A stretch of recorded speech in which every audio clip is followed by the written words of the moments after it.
Wow, what a frantic hour or so. We got our tax return check late because I filed the taxes late, and it was a sizable amount of money. And I signed it, and my wife signed it, and I was taking it to the bank, had the check with me in my hand. And I thought about, well, I don't have a place to put it in my pocket, so I jumped in the car, driving to the bank. On my way to the bank, I parked, and I started to get out of the car, and I went, wait, where's the check? And I could not find it anywhere. And I thought, oh my gosh, I've lost that money. We need that money.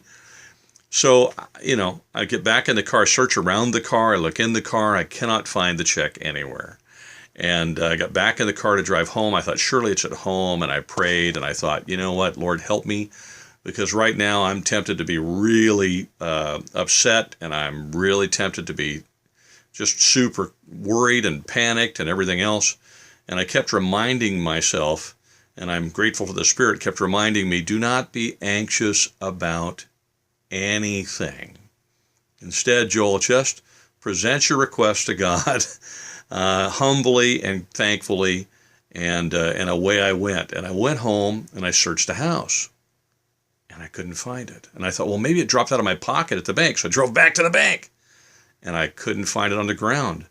And at that point, I thought, you know what, the emotion I've gotten through the emotion now, Lord.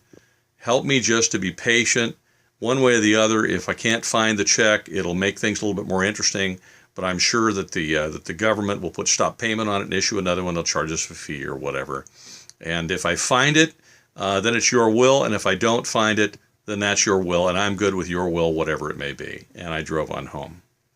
And it seems like a stupid thing to get all upset about, but these little tiny things can sometimes get us. And there I was getting really, really frantic about it. And I searched the house again when I got home, and I thought, it's got to be in the car.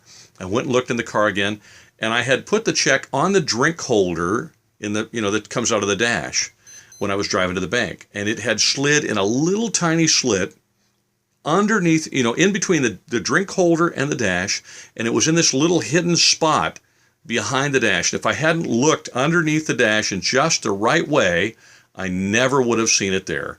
And sure enough, there it was, the check. And so there was nothing to be frantic about in the first place.